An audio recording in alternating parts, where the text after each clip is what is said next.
नमस्कार। आज हम लोग बाल विकास अर्थ आवश्यकता क्षेत्रों में अवस्थाएं इसका टॉपिक वाइज पढ़ेंगे। बाल विकास का अर्थ, बाल विकास की आवश्यकता, बाल विकास के क्षेत्र, बाल विकास की अवस्थाएं फास्ट रिवीजन करेंगे। बस देखते देखते चलेंगे। तो चलिए स्टार्ट करते हैं।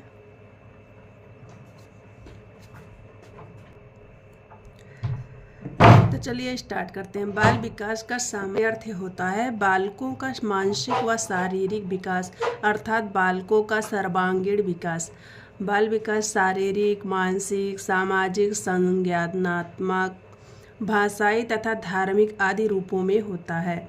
बाल विकास का संबंध गुणात्मक यानी कार्यकुशलता, ज्ञान, तर्क, नवीन विचारधाराएं एवं परिणात्मक लंबाई में वृद्धि, भार में वृद्धि तथा अन्य दोनों से।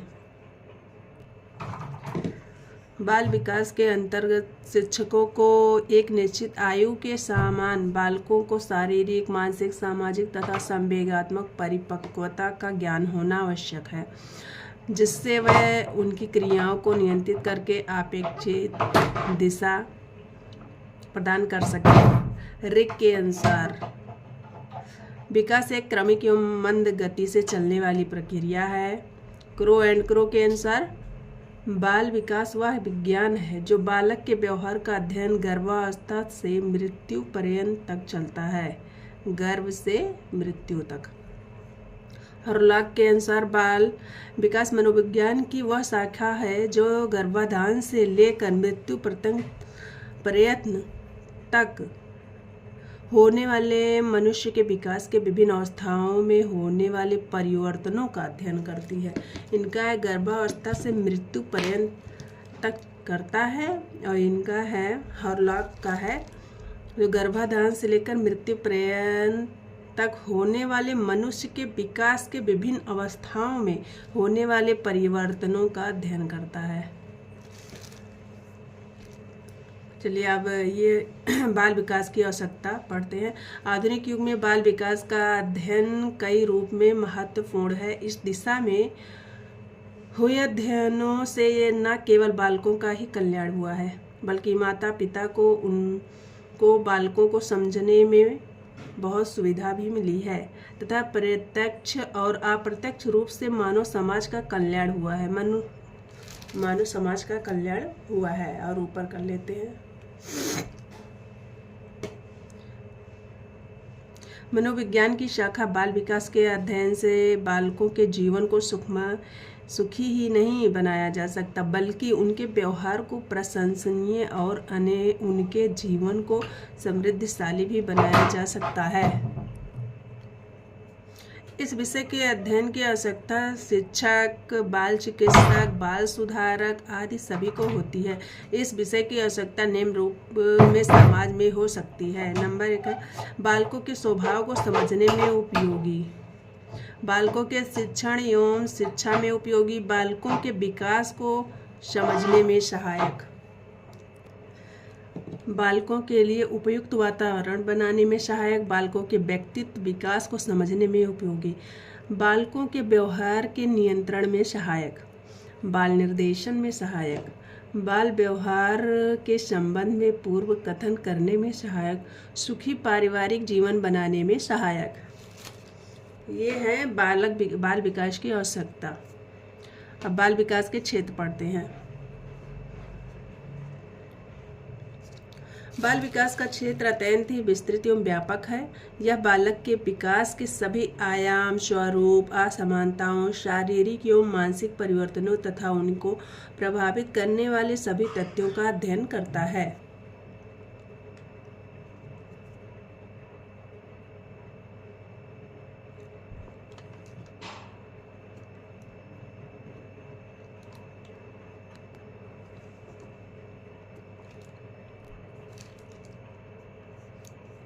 बाल विकास के विषय क्षेत्र के अंतर्गत निम्न क्षेत्रों को सम्मिलित किया गया है। बाल विकास की विभिन्न अवस्थाओं का अध्ययन, बाल विकास के विभिन्न पहलुओं का अध्ययन, बाल विकास को प्रभावित करने वाले तत्वों का अध्ययन, बालकों की विभिन्न असामान्यताओं का अध्ययन, मानसिक स्वास्थ्य विज्ञान का अध्ययन, बाल व्यवहारों और अंतःक्रियाओं का अध्ययन, बालकों की रुचियों का अध्ययन, बालकों की विभिन्न मानसिक प्रक्रियाओं का अध्ययन, बालकों की व्यक्तिगत भिन्नताओं का अध्ययन, बालकों के व्यक्तित्व का मूल्यांकन, बालक अभिभावक संबंधों का अध्ययन। अब हम पढ़ते हैं बाल विकास की अवस्थाएं। बाल विकास की अवस्थाएं क्या होती हैं?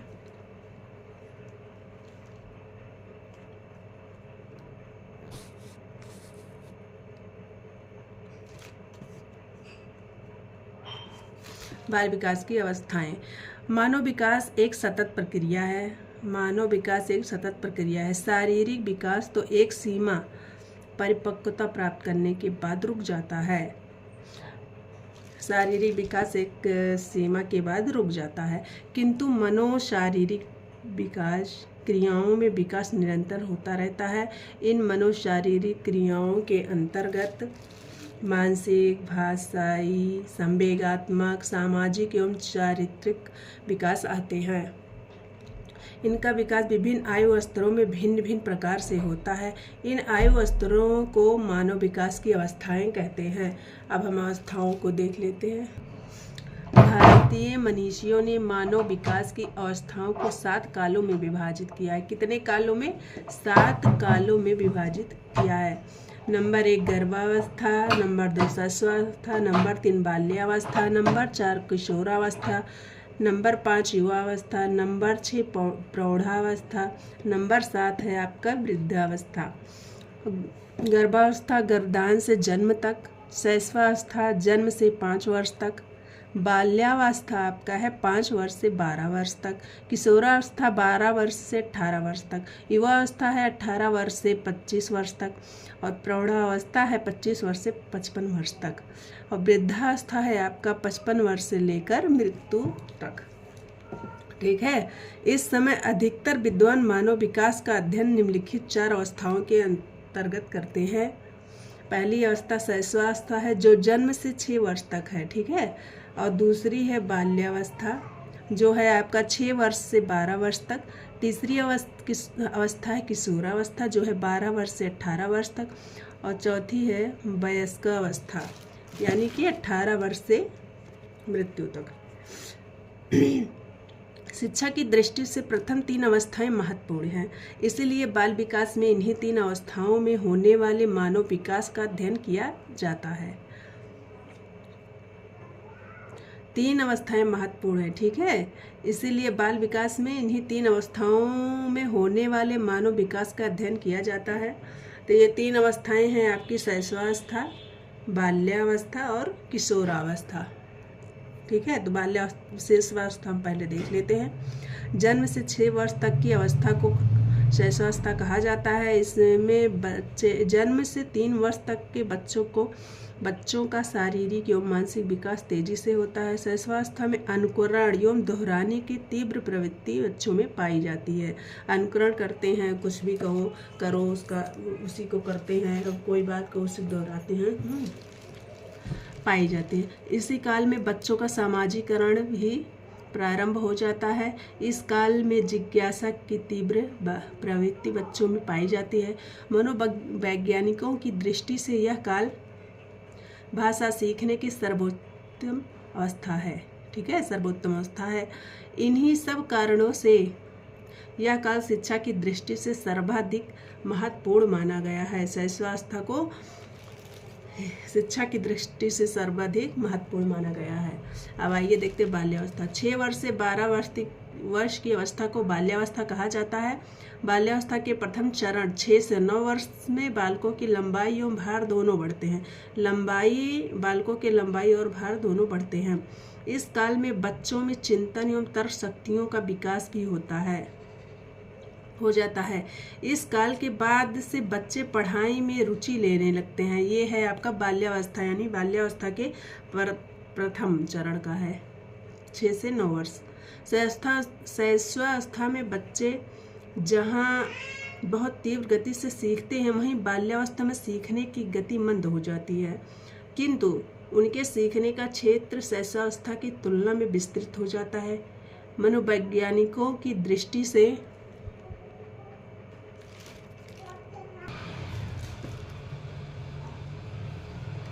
किंतु उनके सीखने का क्षेत्र शैशवावस्था की तुलना में विस्तृत हो जाता है। मनोवैज्ञानिकों की दृष्टि से इस अवस्था में बच्चों की शिक्षा के लिए विभिन्न विधियों का प्रयोग करना चाहिए। किशोरावस्था, ये आ गया आपका किशोरावस्था। किशोरावस्था 12 वर्ष से 18 वर्ष तक की अवस्था को किशोरावस्था कहा जाता है। यह वह समय होता है जिसमें व्यक्ति बाल्यावस्था से परिपक्वता की ओर उन्मुख होता है। इस अवस्था में किशोरों की लंबाई एवं भार दोनों में वृद्धि होती है तथा साथ ही मांसपेशियों में भी वृद्धि होती है। 12 से 14 वर्ष तक की आयु के बीच लड़कों की अपेक्षा लड़कियों की लंबाई एवं मांसपेशियों में तेजी से वृद्धि होती है। 12 से 14 वर्ष में लड़कों की अपेक्षा लड़कियों में ज़्यादा लंबाई और मांसपेशियों में वृद्धि होती है।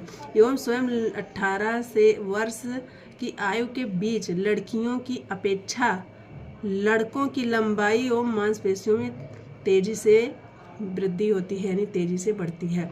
इस काल में प्रजनन अंग विकसित होने लगते हैं एवं उनकी काम की मूल प्रवृत्ति जागृत होती है। इस अवस्था में किशोर किशोरियों की बुद्धि का पूर्ण विकास हो जाता है। उनके ध्यान केंद्रित करने की क्षमता बढ़ जाती है, स्मरण शक्ति भी बढ़ जाती है एवं उनमें स्थायित्व आने लगता है। इस अवस्था में मित्र बनाने की प्रवृत्ति तीव्र होती है एवं मित्रता में प्रगाढ़ता भी इस दौरान सामान्य सी बात है। विकास के विभिन्न आयाम। बाल विकास को वैसे तो कई आयामों में विभाजित किया जा सकता है, किंतु बाल विकास एवं बाल मनोविज्ञान के अध्ययन के दृष्टिकोण से इसके निम्नलिखित आयाम महत्वपूर्ण है। शारीरिक विकास, मानसिक विकास, संज्ञानात्मक विकास, भाषाई विकास, ऐसे और भी हैं आगे। इसके अंतर्गत यह है शारीरिक विकास। शारीरिक विकास इसके अंतर्गत बालक के शरीर के बाह्य एवं आंतरिक अवयवों का विकास शामिल है। शरीर के बाह्य परिवर्तन जैसे ऊंचाई, शारीरिक अनुपात में वृद्धि इत्यादि स्पष्ट दिखाई पड़ते हैं। आंतरिक अवयवों के परिवर्तन बाह्य रूप से दिखाई तो नहीं पड़ते, किंतु शरीर के भीतर इनका समुचित विकास होता रहता है। शारीरिक वृद्धि एवं विकास की प्रक्रिया व्यक्तित्व के उचित समायोजन और विकास के मार्ग में एक महत्वपूर्ण भूमिका निभाती है। प्रारंभ में शिशु अपने हर प्रकार के कार्यों के लिए दूसरों पर निर्भर रहता है। धीरे धीरे विकास की प्रक्रिया के फलस्वरूप वह अपनी आवश्यकताओं की पूर्ति में सक्षम होता जाता है। पॉइंट है, शारीरिक वृद्धि एवं विकास पर बालक के आनुवंशिक गुणों का प्रभाव देखा जा सकता है। इसके अतिरिक्त बालक के परिवेश एवं उनकी देखभाल का भी शारीरिक वृद्धि एवं विकास पर प्रभाव पड़ता है। मानसिक विकास। मानसिक विकास से तात्पर्य बालक की उन सभी मानसिक योग्यताओं एवं क्षमताओं में वृद्धि और विकास से है जिसके परिणाम स्वरूप वह अपने निरंतर बदलते हुए वातावरण में ठीक प्रकार समायोजन करता है और विभिन्न प्रकार की आवश्यकताओं, विभिन्न प्रकार की समस्याओं को सुलझाने में अपनी मानसिक शक्तियों का पर्याप्त उपयोग कर पाता है। कल्पना करना जैसे कि हो गया, कल्पना करना, स्मरण करना, विचार करना, निरीक्षण करना, समस्या समाधान करना, निर्णय लेना इत्यादि की योग्यता संज्ञानात्मक विकास के फलस्वरूप ही विकसित होते हैं। जन्म के समय बालक में इस प्रकार की योग्यता का अभाव होता है। इस प्रकार की योग्यताएं जन्म समय नहीं होती हैं। धीरे धीरे आयु बढ़ने के साथ साथ उसमें मानसिक विकास की गति भी बढ़ती रहती है। संज्ञानात्मक विकास। शिक्षकों को संज्ञानात्मक विकास की पर्याप्त जानकारी इसलिए होनी चाहिए क्योंकि इसके अभाव में वह बालकों की इससे संबंधित समस्याओं का समाधान नहीं कर पाएगा। यदि कोई बालक मानसिक रूप से कमजोर है तो इसके क्या कारण है, यह जानना उसके उपचार के लिए आवश्यक है। इसके लिए यह आवश्यक है। संज्ञानात्मक विकास के बारे में पर्याप्त जानकारी होने से विभिन्न आयु स्तरों पर पाठ्यक्रम, सहगामी क्रियाओं तथा अनुभवों के चयन और नियोजन में सहायता मिलती है। किस विधि और तरीके से पढ़ाया जाए, सहायक सामग्री तथा शिक्षण साधन का प्रयोग किस तरह किया जाए, शैक्षणिक वातावरण किस प्रकार का हो, इन सबके निर्धारण में संज्ञानात्मक विकास के विभिन्न पहलुओं की जानकारी शिक्षकों के लिए सहायक साबित होती है। ठीक है, अब भाषाई विकास देख लेते हैं। भाषा का विकास एक प्रकार का संज्ञानात्मक विकास ही है। मानसिक योग्यता की इसमें महत्वपूर्ण भूमिका होती है। भाषा का तात्पर्य होता है वह सांकेतिक साधन जिसके माध्यम से बालक अपने विचारों एवं भावों का संप्रेषण करता है तथा दूसरों के विचारों एवं भावों को समझता है।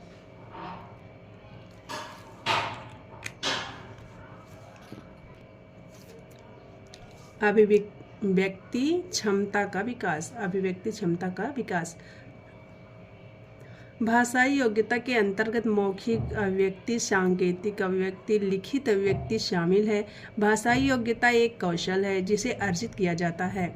इस कौशल को अर्जित करने की प्रक्रिया बालक के जन्म के साथ ही प्रारंभ हो जाती है।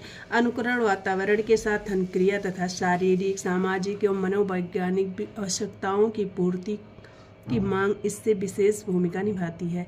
यह विकास बालक में धीरे धीरे एक निश्चित क्रम में होता है। जन्म से लेकर 8 माह तक बालक की किसी शब्द की जानकारी नहीं होती है। 9 माह से 12 माह के बीच वह 3 या 4 शब्दों का 9 माह से 12 माह के बीच वो 3 या 4 शब्दों को समझने लगता है। 9 माह से 12 माह के बीच वह 3 से 4 शब्दों को समझने लगता है। 1.5 वर्ष के भीतर 10 से 12 शब्दों की जानकारी हो जाती है। 2 वर्ष की आयु में 200 से अधिक शब्दों की जानकारी हो जाती है। 3 वर्ष के भीतर ही बालक लगभग 1000 शब्द समझने लगता है। इसी तरह उससे भाषाई विकास होते रहते हैं। 16 वर्ष की आयु तक बालक 1 लाख शब्दों को समझने की योग्यता विकसित कर लेता है। ठीक है, भाषाई विकास की प्रक्रिया में लिखने एवं पढ़ने का भी ज्ञान बच्चों में धीरे धीरे ही होता है। बाल्यावस्था में वो धीरे धीरे एक एक शब्द को पढ़ता एवं लिखता है। उसके बाद उसके इन कौशलों में गति आती जाती है, धीरे धीरे गति आती जाती है। शिक्षकों को भाषा के विकास की प्रक्रिया का सही ज्ञान होना इसीलिए अनिवार्य है क्योंकि इसी के आधार पर बालक की भाषा से संबंधित समस्याएं जैसे अस्पष्ट उच्चारण, गलत उच्चारण, तुतलाना, हकलाना, तीव्र अस्पष्ट वाणी आदि का समाधान कर सकता है।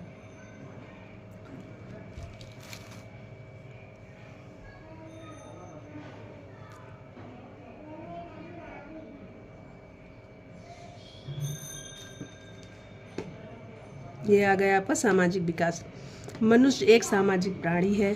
बालक में सामाजिक भावनाओं का विकास जन्म के बाद ही शुरू होता है। वृद्धि एवं विकास के अन्य पहलुओं की तरह ही सामाजिक गुण भी बच्चे में धीरे धीरे पनपते हैं। ठीक, इन गुणों के विकास की प्रक्रिया जो बच्चे के सामाजिक व्यवहार में वांछनीय परिवर्तन लाने का कार्य संपन्न करती है, सामाजिक विकास अथवा सामाजिकरण के नाम से जानी जाती है। सामाजिक वृद्धि एवं विकास का अर्थ होता है अपने साथ एवं दूसरों के साथ भली भांति समायोजन करने की योग्यता। सामाजिक विकास की प्रक्रिया व्यक्ति को सामाजिक मान्यताओं, रीति रिवाजों और परंपराओं के अनुकूल आचरण करने में पूरी सहायता करती है और इस तरह से अपने सामाजिक परिवेश में ठीक प्रकार से समायोजित होने में समर्थ बनाती है। शारीरिक ढांचा, स्वास्थ्य, बुद्धि, संवेगात्मक विकास, पारिवारिक वातावरण, सामाजिक वातावरण इत्यादि व्यक्ति के सामाजिक विकास को प्रभावित करते हैं। शिक्षा के कई उद्देश्यों में एक बालक का सामाजिक विकास भी होता है।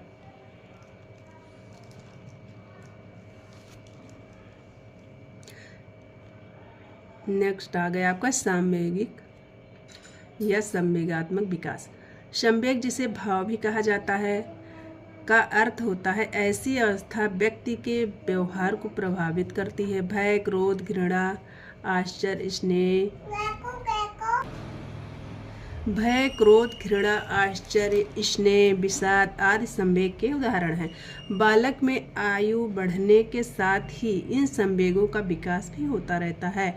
संवेगात्मक विकास मानव वृद्धि एवं विकास का एक महत्वपूर्ण पहलू है। व्यक्ति का संवेगात्मक व्यवहार उसके शारीरिक वृद्धि एवं विकास को ही प्रभावित नहीं करता, बल्कि बौद्धिक, सामाजिक एवं नैतिक विकास को भी प्रभावित करता है। प्रत्येक संवेगात्मक अनुभूति व्यक्ति में कई प्रकार के शारीरिक और शरीर संबंधी परिवर्तनों को जन्म देती है। विद्यालय के परिवेश और क्रियाकलापों को उचित प्रकार से संगठित कर अध्यापक बच्चों के संवेगात्मक विकास में भरपूर योगदान दे सकते हैं।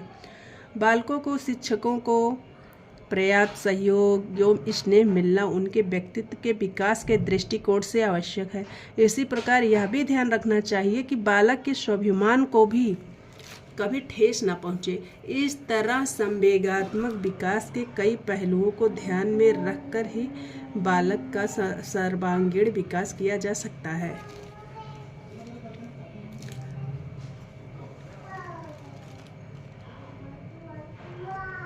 सृजनात्मकता। सृजनात्मकता मौलिक चिंतन, नए प्रकार के संगठन, अलग प्रकार का चिंतन एवं व्यवहार, पुरानी समस्याओं के नवीन समाधानों, नए संबंधों को देखना अथवा व्याख्या, लोचशीलता तथा जीवन के भिन्न क्षेत्रों में नवीन दृष्टिकोण अपनाना है। सृजनकर्ता के लिए कोई भी मौलिक विचार अथवा व्याख्या सृजनात्मकता का उदाहरण है। इस प्रकार सृजनात्मकता चिंतन सामाजिक अंतःक्रिया की विधियों अथवा अध्ययन कार्य अथवा खेल में संभव है। जेम्स ड्रेबर के अनुसार अनिवार्य रूप से किसी नई वस्तु का सृजन करना ही सृजनात्मकता है। अनिवार्य रूप से किसी नई वस्तु का सृजन करना ही सृजनात्मकता है। मनोविश्लेषणात्मक, साहचर्यवाद, अंतःदृष्टिवाद एवं अस्तित्ववाद सिद्धांतों का संबंध सृजनात्मकता से है। गिलफोर्ड के अनुसार सृजनात्मकता। गिलफोर्ड ने सृजनात्मकता के निम्न तत्व बताए हैं।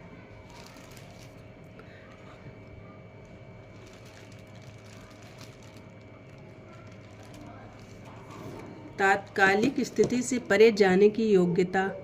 जो व्यक्ति वर्तमान परिस्थितियों से हटकर उससे आगे की सोचता है और अपने चिंतन को मूर्त रूप देता है, उसमें सृजनात्मकता का गुण पाया जाता है। ठीक है।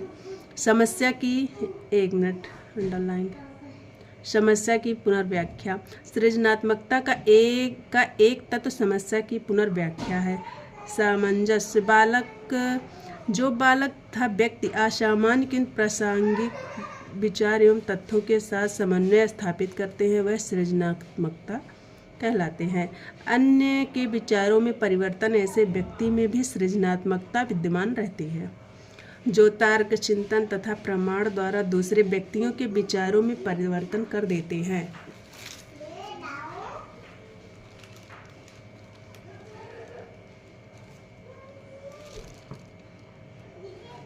सृजनात्मक क्षमता का विकास। शिक्षक को बालकों में सृजनात्मक क्षमता का विकास करने के लिए निम्नलिखित प्रमुख तरीके अपनाने चाहिए। तथ्यों का अधिगम। समस्या को हल करने में कौन कौन से तथ्यों को सिखाया जाए। शिक्षक को इस बात का ध्यान रखना चाहिए। मौलिकता। शिक्षक को चाहिए कि वह तथ्यों के आधार पर मौलिकता के दर्शन कराए। तथ्यों का अधिगम। समस्या को हल करने में कौन कौन से तथ्यों को सिखाया जाए। शिक्षक को इस बात का ध्यान रखना चाहिए। मौलिकता। शिक्षक को चाहिए कि वह तथ्यों के आधार पर मौलिकता के दर्शन कराए।